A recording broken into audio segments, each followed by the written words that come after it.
Hello, I'm David Brown, curator of Italian and Spanish paintings at the National Gallery of Art. The treasures in our exhibition, The Art of Power, Royal Armor and Portraits from Imperial Spain, come from the Royal Armory in Madrid. They range from the 15th to the 17th century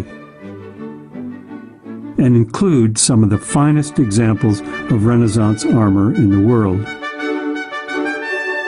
Fabricated by master craftsmen and artists, the shields, helmets, and armor were made for Holy Roman emperors, kings, and the flower of Spanish royalty. This is parade armor, made for show, not combat. In form, it looks back to a world of tournaments, jousts, and noble gesture. And among the images worked into the steel is something quite different, a subtle advertising campaign for the imperial ambitions of the Spanish monarchy and the Habsburg dynasty. Those who wore it took the words Holy, Roman, and Empire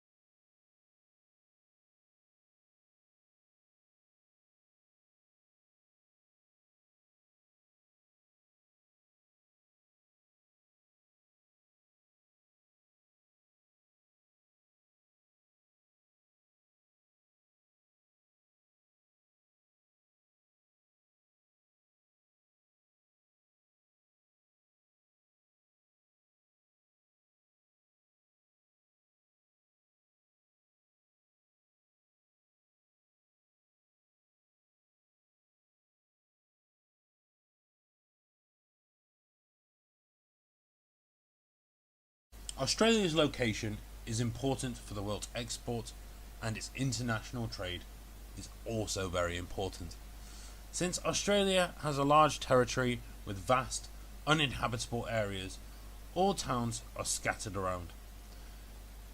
This leads to huge expenses for transportation when using trains and ferries. The government also have to pay large amounts for its telecommunications to build up the connection between these regions. The Australian people are mainly living in 5 cities: Melbourne, Sydney, Perth, Brisbane, and Adelaide. The most special one is Perth, which is one of the most isolated cities in the world. However, this does not affect its state to be one of the largest cities in Australia. Most large companies, like the 2 leading companies, Telstra and Qantas, they are both based in Perth.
We can ask 2 fundamental questions about animal behaviour. They're referred to as proximate and ultimate.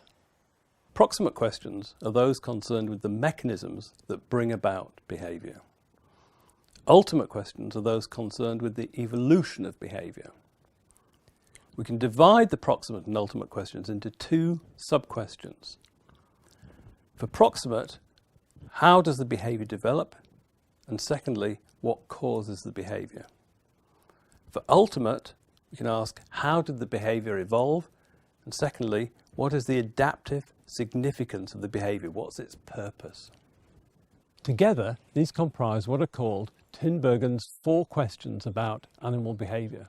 Nico Tinbergen was one of the founding fathers of the study of animal behaviour. These questions represent the different ways of studying animal behaviour, and understanding the difference between those 4 questions are fundamental to understanding behaviour and indeed the whole of biology.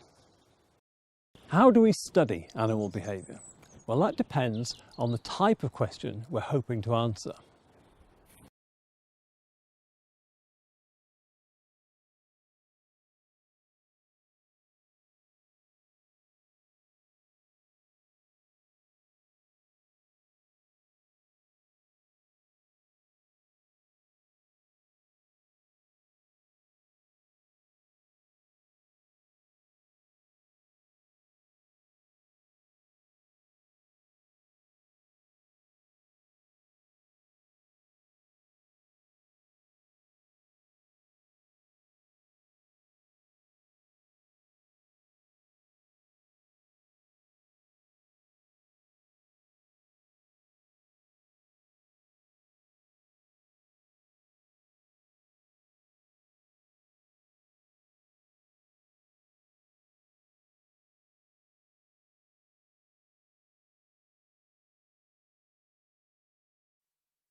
The universe we know it is actually really old.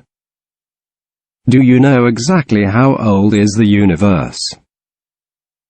The universe is about 50 billion years old, and it is discovered that the oldest star is about 30 billion years old, not older than the universe, which is perfectly matched. Well, people thought it might expanded 10 to 20 billion years ago. However, according to the theory of Big Bang, it actually happened 13.7 billion years ago. The Big Bang theory is also known as the cosmological model, is simply an amazing discovery. The expansion of the universe had really occurred 13.7 billion years ago, which can match the current prediction of the cosmological model. However, we're still not sure how many years more it will expand, and the future is really unknown to us.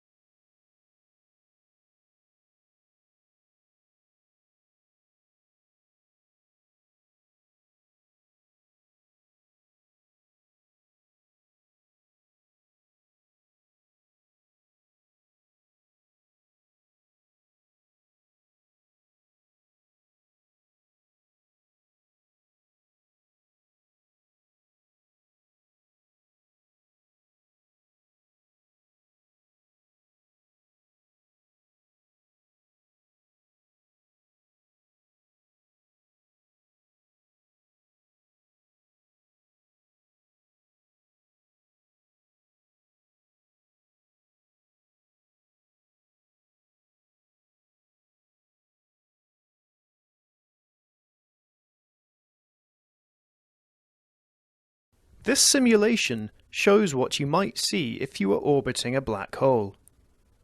The light and position of background stars around the hole are distorted by its gravity, and they seem to spin around. On the right, the constellation Orion appears to approach the event horizon, the boundary from which nothing can escape. Orion's stars look like they become separated and get spun around. Once the hole has passed by, Orion reappears on the left and looks normal again. Users can also experiment with different scenarios. This is what you might see if you were travelling towards a black hole, with rocket engines slowing your descent. Another simulation mimics freefall into a hole. In the middle, the light of the entire universe appears to be concentrated in a bright ring.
Now the economists calculated it's a back-of-the-envelope calculation that removing all immigration controls would double the size of the world economy, and even a small relaxation of immigration controls would lead to disproportionately big gains.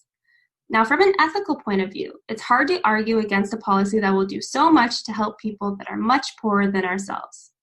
The famous Rand study reckons that a typical immigrant who arrives in the US ends up with $20,000 a year. That's rough. It's not just the migrants themselves who gain, it's the countries they come from. Already, the migrants from poor countries working in rich countries send home around $200 billion a year through formal channels, and about twice as that through informal channels. And that compares to the neat $100 million that Western governments give in aid. These remittances are not wasted on weapons or siphoned off into Swiss bank accounts. They go straight into the pockets of local people. They pay for food, clean water, and medicines. They help kids in schools. They help start up new business.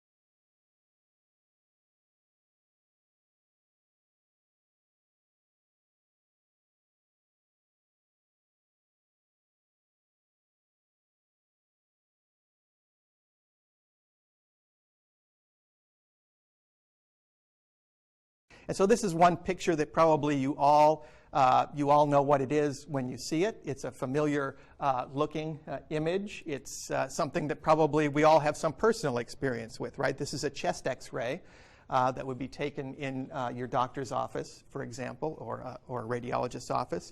And it is a good example of biomedical engineering in that it takes a physical principle, that is, how do X-rays interact with the tissues of your body, and it uses that physics, that physical principle, to develop a picture of what's inside your body. So to look inside and see things that you couldn't see without this device. And you'll recognize some of the parts of the image. You can see the rib cage here, the bones. You can see the heart is this large, bright object down here. If you're have good eyesight from the distance that you're at, you can see the vessels leading out of the heart and into the lungs. And the lungs are these darker spaces within the rib cage.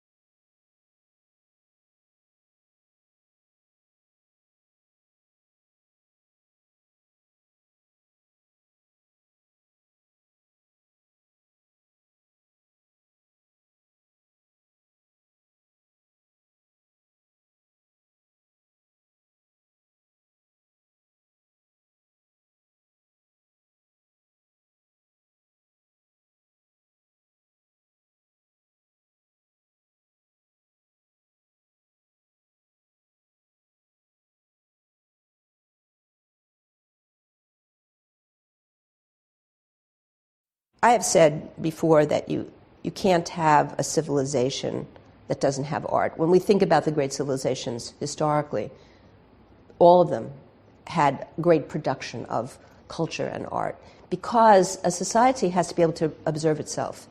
And the sophistication of the great civilizations were their ability to look at themselves. And what allows a society to do that are the producers of art and culture. It would mirror back to the core of the society exactly what is being produced at that moment, how people are thinking of themselves, and how individuals are relating to the social structure at that time. Art is the vehicle through which we understand that. Were you to take away art, what would be that mirror?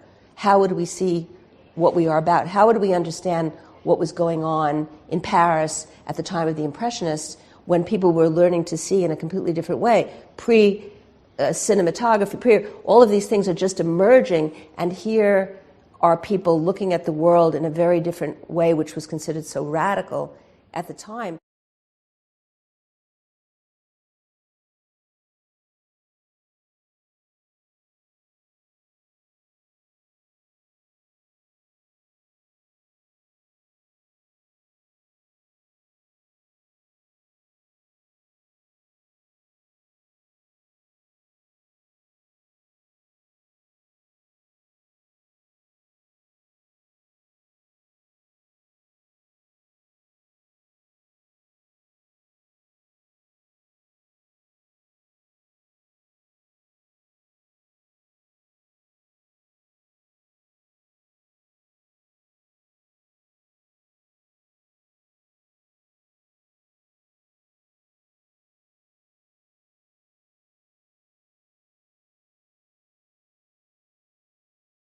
But in the face of this sense of disempowerment, there's no decline in involvement in organisations which seek to share wealth and opportunities, which seek to protect one another's rights and work towards the common good. According to the UN, civil society groups have grown 40-fold since the turn of the last century. Last century. Internationally, the non-profit sector is worth $1 trillion. There are 700,000 not-for-profit organisations in Australia alone. 700,000. The UN recognises 37,000 specifically civil society organisations across the globe working in international relief and gives accreditation to many of them. This profound movement towards harnessing voices and resources from outside the realm of governments and officialdom reflects a growth in trust. The third sector, NGOs.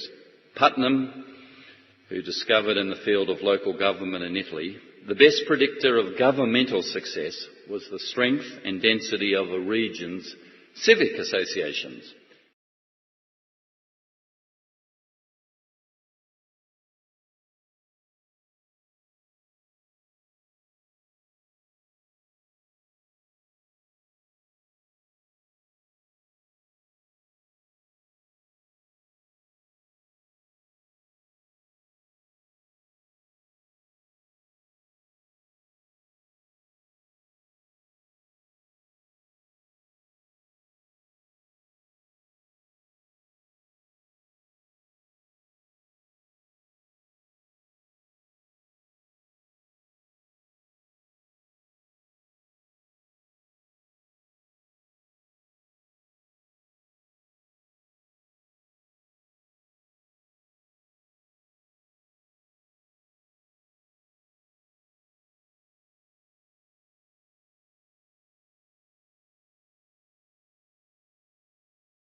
A depression in a child dates back as far as the 16th century, when the first concept of children's depression was discovered. A research was taken at that time to find out what happened to children who suffer from depression. The study revealed that a dramatic increase in children depression can increase the risk of life. For example, long-term illness such as diabetes and heart disease are caused by depression. One of the studies shows children with depression behave differently and respond differently to medical treatment. This is why many specialists have tried bringing a cure, but no one found a perfect medicine. It is quite rare that children suffer from depression, but in the recent study the number has dramatically increased. Nowadays, no one doubts about children depression. It has become a common sickness in a child. Children's depression is still a puzzle for scientists and specialists and needs to be resolved sooner than later.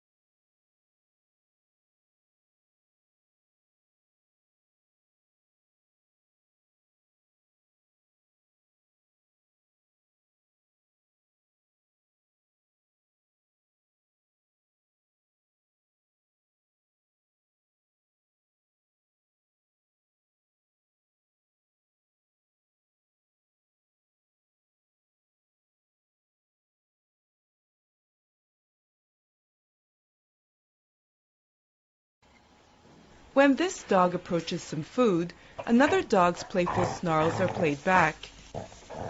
The dog seems curious, but the sound doesn't stop it from taking the bone. Here, a dog hears the growls of a dog being approached by a stranger. But these don't deter it from grabbing the bone either. In another scenario, the sound of a dog protecting its food is played back. This time, the dog backs off. These experiments suggest that dogs can distinguish between different types of growls.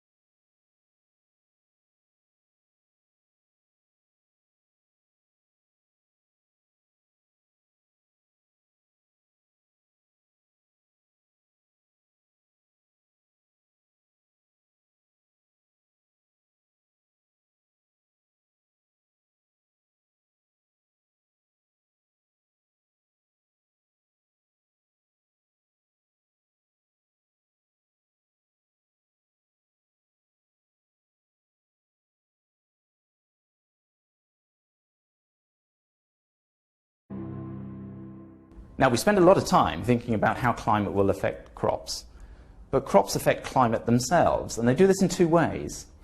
First of all, about 1/4 of the land's surface is used for growing crops. Another 10–15% are used for pasture, so a substantial amount of the land's surface is used in crop and agricultural production. And how we use that land affects our climate. If we were, for example, to deforest a substantial area and replace it with an annual crop such as soybean, then we would alter the characteristics of the land surface, alter the way that water and heat flows from the land surface to the atmosphere and back, and ultimately change the regional climate if there's a large enough change to the land surface. So this is an absolutely fascinating topic, and one that's really quite difficult to understand because of the complexity. It's difficult because it needs us as crop scientists to work even more closely with our climate scientist colleagues. And it's difficult because we have to join our models together.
A fast radio burst is very much like what it sounds. It's a burst. It's a very fast burst of radio waves. It comes from outer space, a long way away.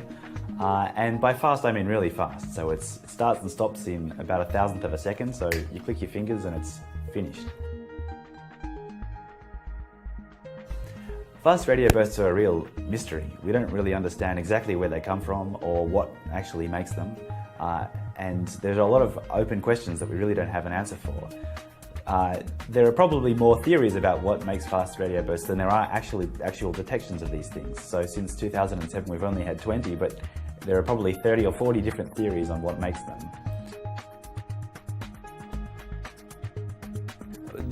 The most interesting thing about this burst is the fact that we found it with the Australian Square Kilometre Array Pathfinder. So that is, it wasn't really obvious that we would be able to do this as well as we ended up being able to do it.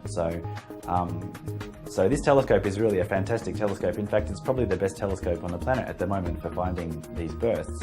And so whereas in the past it's taken 10 years to find 20 bursts, once we're really going with this new instrument, we'll be able to find them much more quickly, one or two every week.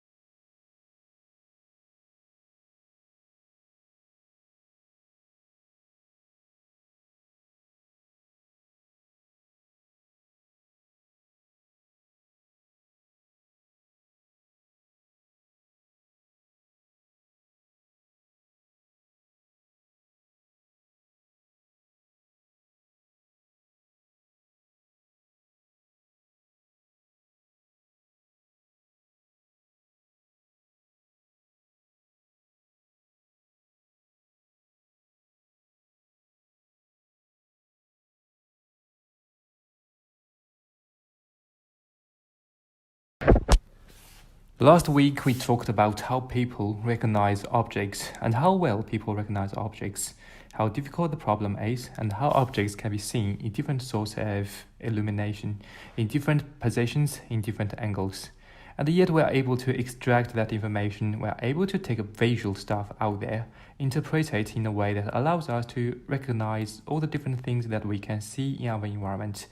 So we are going to kind of carry on looking at that, but we are going to look at special class of objects that the human face. So we are gonna look at how we recognize human faces. We are really expert at recognizing faces. So again, we can think about how we can take that visual information and how we transform it into a form, which allows us to put a name to a face and to do all the other stuff, clever things that we can do with faces. So I'm gonna start off again by just pointing out that it's a hard problem. Face recognition is a hard problem, and it's a clever thing we do. If you think about all the different types of faces you can recognize and all the different types of information you can get from the face, you kind of start to appreciate how well we can do the face recognition.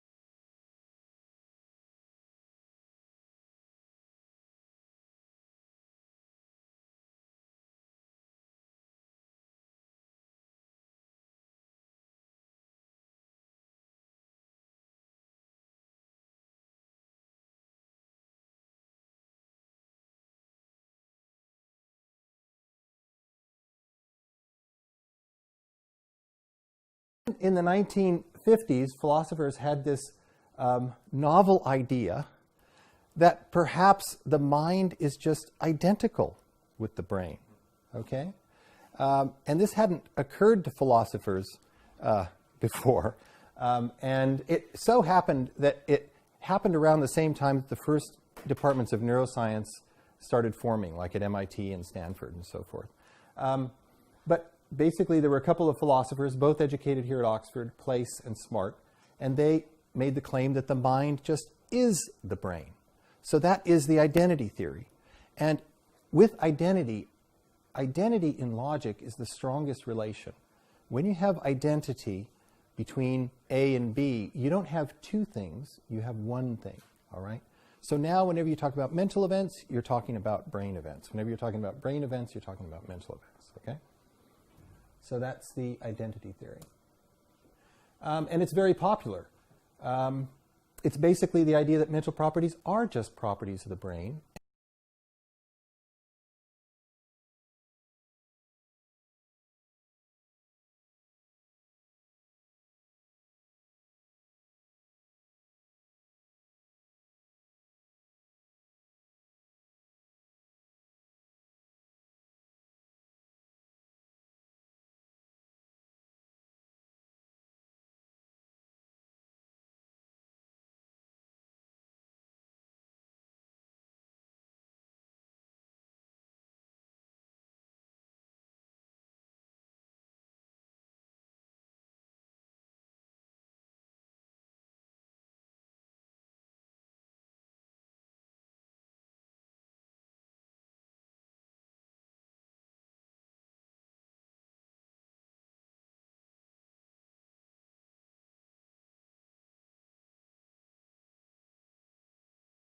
Some adverse effects of climate changes change agricultural production. Some lands are just merely unsuitable for growing crops. There will be millions of people facing hunger in Africa in the near future. Climate change will result in less production and less food. It is difficult for developing countries to deal with climate change due to their financial status and other issues. There are many people living in hunger, especially in Africa. The climate change has devastating effects on world economy. The tropical areas on Earth are dry and hot, and are originally not suitable for food production. The change of climate leads to extreme weather conditions such as floods and hurricanes, which exacerbates the food production issues. As a result, it leads to a continuous decline in food supply annually, around 10 to 17%. And this trend is perceived to be continuing in the future. By 2017, the region suffering the most will be some African countries.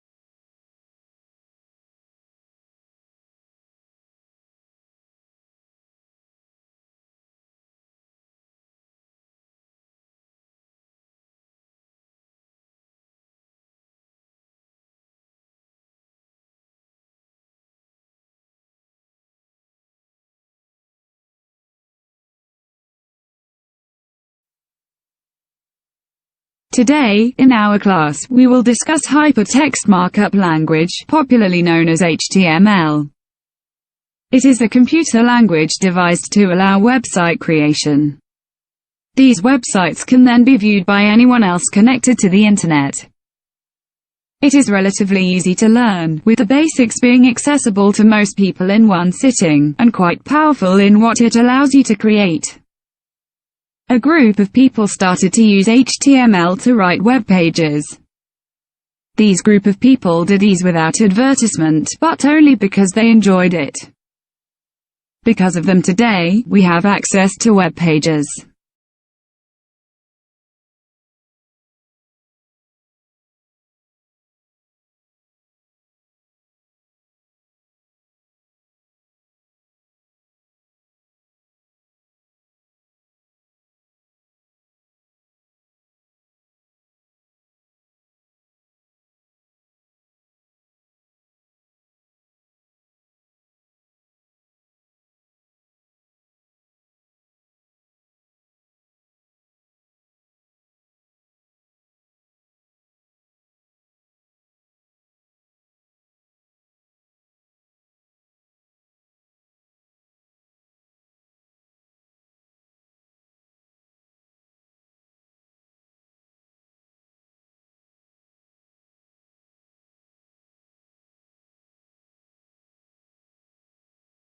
Loggerhead turtles are the most abundant of all the marine turtle species in the US waters, but persistent population declines due to pollution, shrimp trawling, and development in the nesting areas, among other factors, have kept this wide-ranging Cijoa on the threatened species list since 1978.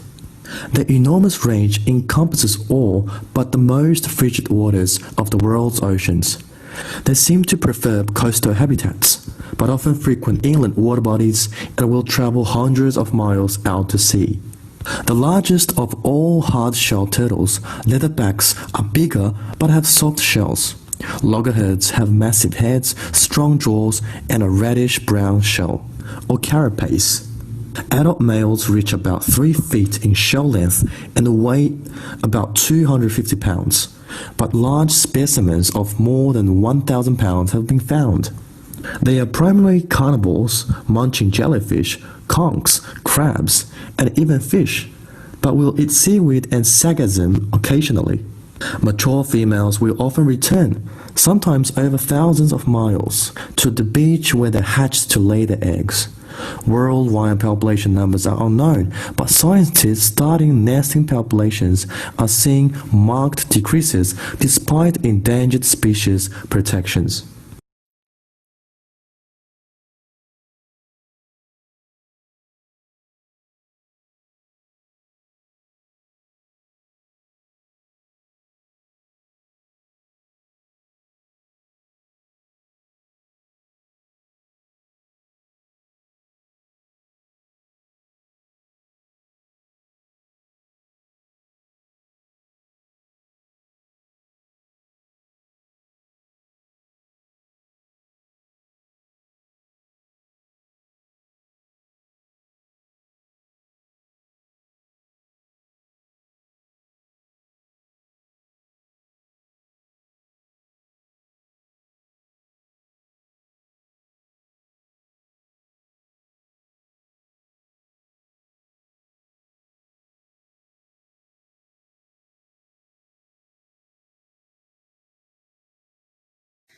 So, what do we mean by well-being? Health, happiness, a sense of achievement and contentment, a state of mind and body where people can thrive. Well-being is not something that is purely limited to people who are facing extraordinary challenges in their lifestyle, health, or personal circumstances. Everybody here has a level of well-being. Music so often forms an intuitive part of our well-being management. Music to pick us up, music to calm us down, music to heal our sorrows. Our aim, through research, is to move from this level of intuitive application of music through to informed use in our communities, to take the next step in the understanding of the power of music in human life. Music already works for us on so many levels, whether it's soothing and teaching our infants, bringing people and communities together, adding spirit to our work and personal endeavours. But there is no reason to stop here.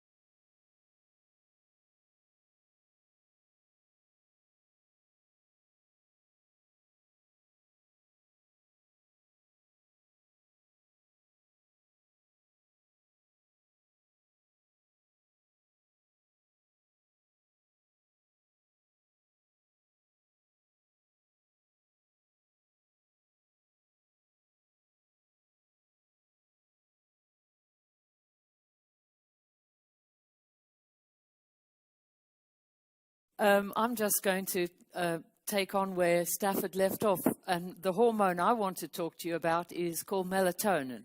And it's synthesized in the pineal gland, which is a very small, it's the size of a pea in your brain. Descartes called it the seat of the soul, and it is where melatonin is made. Is this working? And it has a rhythm as well. And in a sense, it's the opposite of cortisol. It peaks at night. We call it the darkness hormone. In every species that we've studied, melatonin occurs at night. And it's a hormone that prepares you for the things that your species does at night. So, of course, in humans, we sleep. But animals like rodents, they're awake. So it's a hormone that is related to darkness behavior.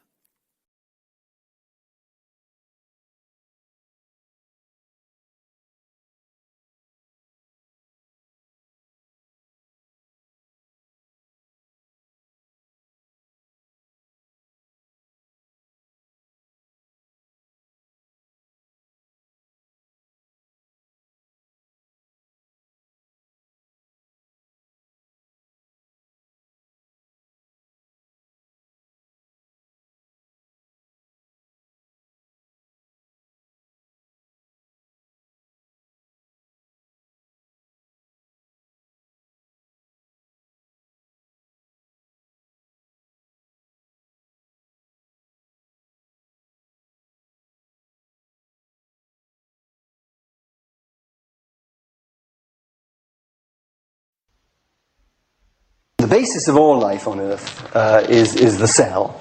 All creatures on Earth are made up of cells. I'm not going to dwell on the biology of cells much. It's not that relevant, but I do want to point out a few things. First of all, there are two sorts of cells. There's a thing called the prokaryotic cell, which is fairly simple, and it's the thing that all bacteria are made of.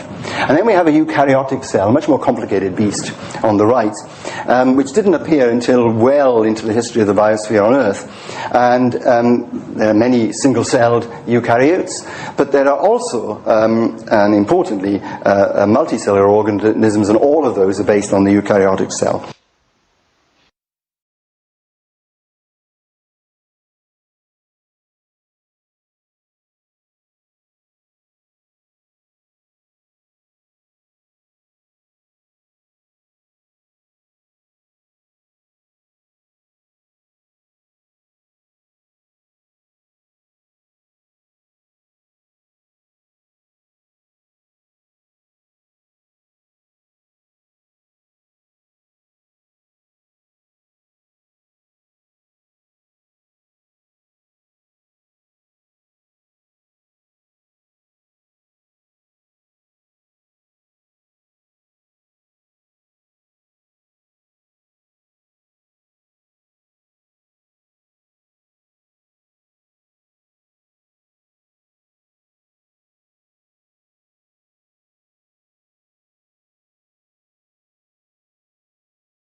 I believe our borders should be open, but if that is not politically acceptable for now, Europe should at least open up a legal route for people from developing countries to come work here.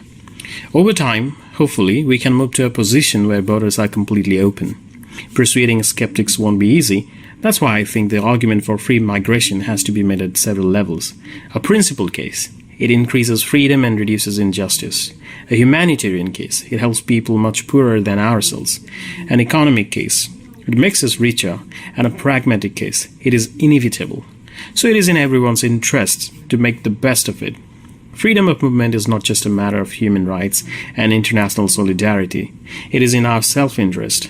Opening our borders may seem unrealistic, but so too once did abolishing slavery or giving women the vote.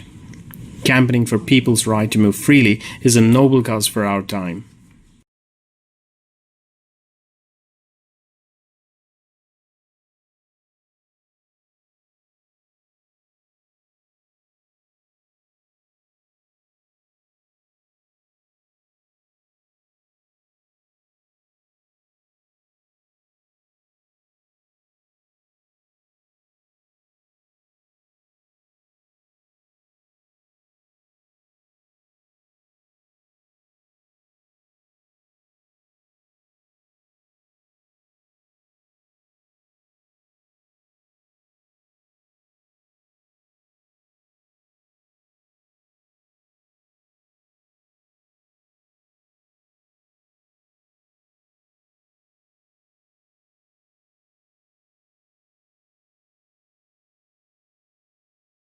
For better or worse, we live in a world profoundly affected by Sigmund Freud.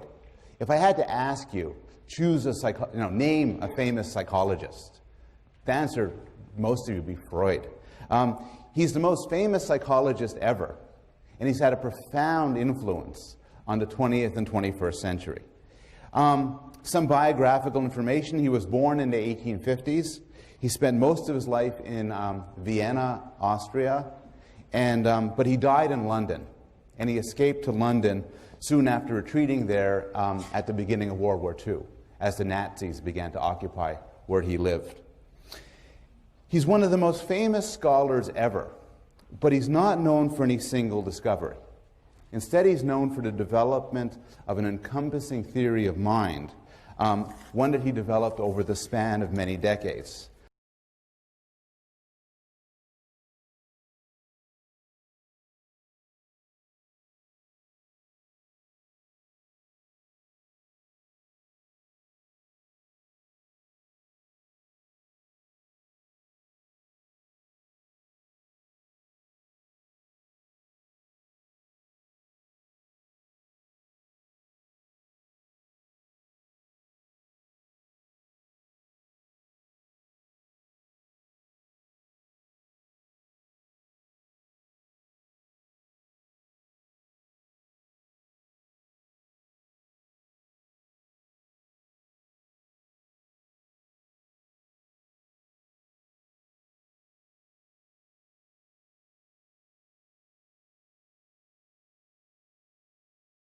Until the advent of the new medications, people diagnosed with schizophrenia occupied 1/2 of the hospital beds in the United States. 1 out of every 10,000 people come down with schizophrenia, and 750,000 are treated every year. Several million people in the United States currently have had this disorder at one time or another in their lifetime. Although we think of schizophrenia as a mental disorder, the lifetime risk of this illness is the same as for diabetes, which of course is an illness that one hears a lot more about and for which there's been a lot more research and treatment development. The peak age of onset is somewhat different for men and women. Men usually begin to have difficulties in their late teens or early 20s, whereas women tend to begin to have this illness in their middle 20s and even into their 30s.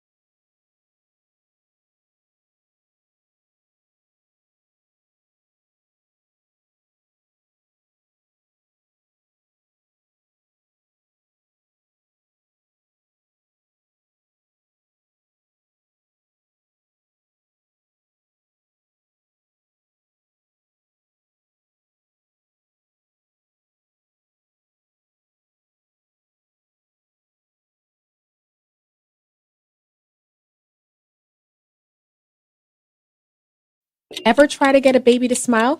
It can seem close to impossible. And then suddenly there it is, that elusive, seemingly joyous grin. Well, it turns out those smiles aren't spontaneous. They're strategic. Researchers have found that when babies smile, it's for a reason. They want whoever they're interacting with, typically a parent, to smile back. And they time it just so, a smile here and a smile there. The researchers call it sophisticated timing. The study is in the journal PLOS One. The researchers enlisted real mothers and infants and quantified their interactions, which fell into 4 categories. 1, babies wanted to maximize the amount of time smiling at their mothers. 2, they wanted to maximize the time the mother smiled at them. 3, they wanted to experience simultaneous smiling. And 4, no smiling at all. By studying when smiles happened and what the subsequent effect was, the investigators were able to figure out that for mothers, the goal 70% of the time was to be smiling simultaneously, while for babies, 80% of the time, they just wanted their mother smiling at them. So mothers want the interaction, while babies just want to be smiled at. So your baby may not be able to feed itself, talk, or even turn over yet. But when it comes to smiles, babies seem to know exactly what they're up to.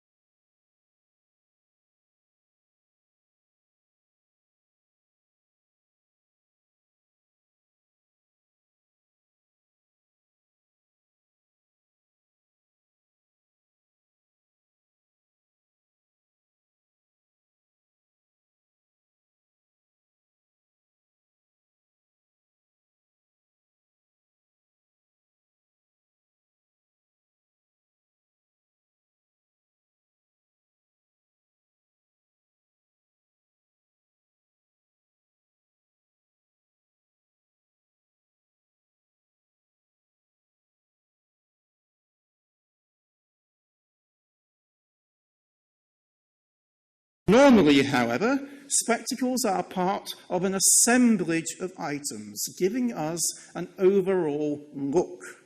And in fashion terms, they're classed as accessories, along with shoes, jewellery, handbags or watches. But in healthcare terms, they are, of course, a medical device.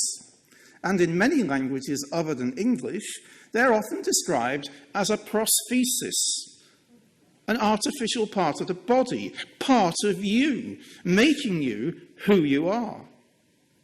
And choosing your spectacles is therefore a major decision. Increasingly, people own 2 or more pairs for different occasions or times of the day. And there is a phrase for this in the industry. It's called lifestyle dispensing, and it dates back to the 1950s. The idea is that you wear one type of spectacles in the workplace and quite another at leisure or on the beach.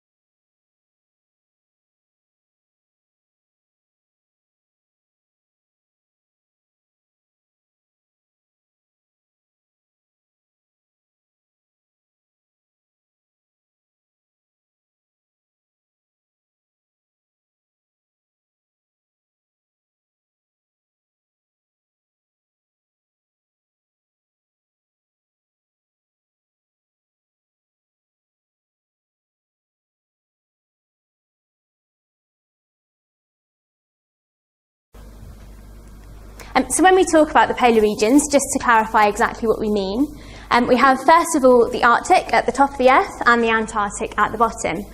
So the Arctic was named after the Greek word for bear. Now surprisingly it's not after the polar bears that live in the Arctic, but it's after the Little and Great Bear constellations that can be seen in the sky. Now the Greeks also hypothesized that there would be an anti-Arctic, which is how we get the name Antarctica, but of course it wasn't discovered until much later on. Now these regions are opposite in many ways other than just their names and their location on the globe. So if we look at the Arctic first of all, the Arctic is actually ocean surrounded by land. So we can see here, this is the UK down here, and this is kind of Russia, and then America and Canada around here. So there is a bit of land covered in ice in the Arctic, which is Greenland here.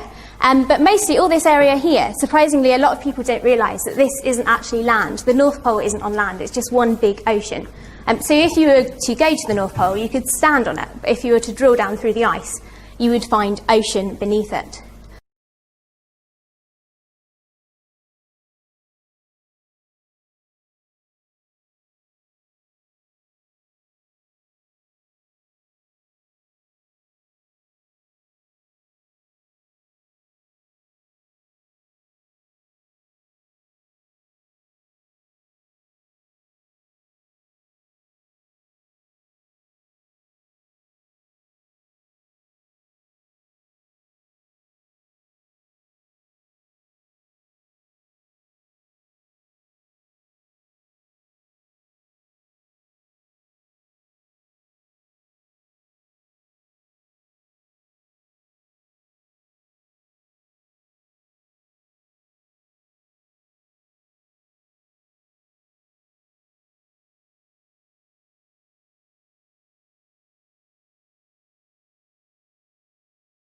Let's say if I'm asking which source you often use to get information, newspaper, radio, TV, and the survey shows 62% of the people chose internet.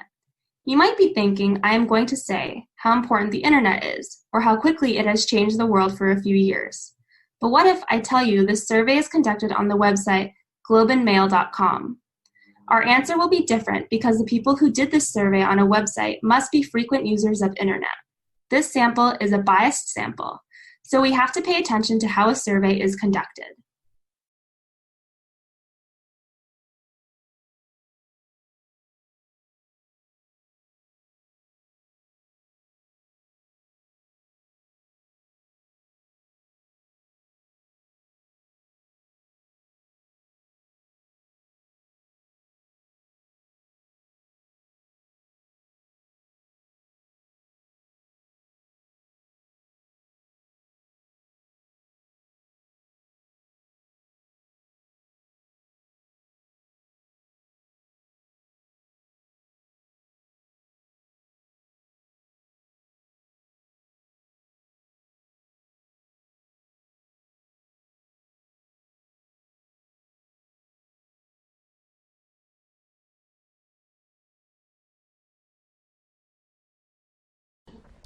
There's sugar in a lot of foods where you don't expect it. And of course, you know, there's lots of sugar in donuts or ice cream or pastries or other things that are sweet, candy of course. But there are other places where you see it and you don't necessarily expect it. So as an example, peanut butter. Here's a list of ingredients from Skippy peanut butter, and you see that sugar is the second most common ingredient. Excuse me, you may know from reading food labels that these ingredients in any food label are listed in order of how much there is in the food itself. So sugar comes right after peanuts. Here's another example, beef stew. You wouldn't necessarily expect to find sugar in beef stew, but it's there. Now it's down the list of ingredients. It's actually toward the end. But if you look at the marketing of this and look at the can, it says there's fresh potatoes and carrots, but actually there's more sugar in this than there is carrots. And so you wouldn't eat something like beef stew and expect to find this to be the case.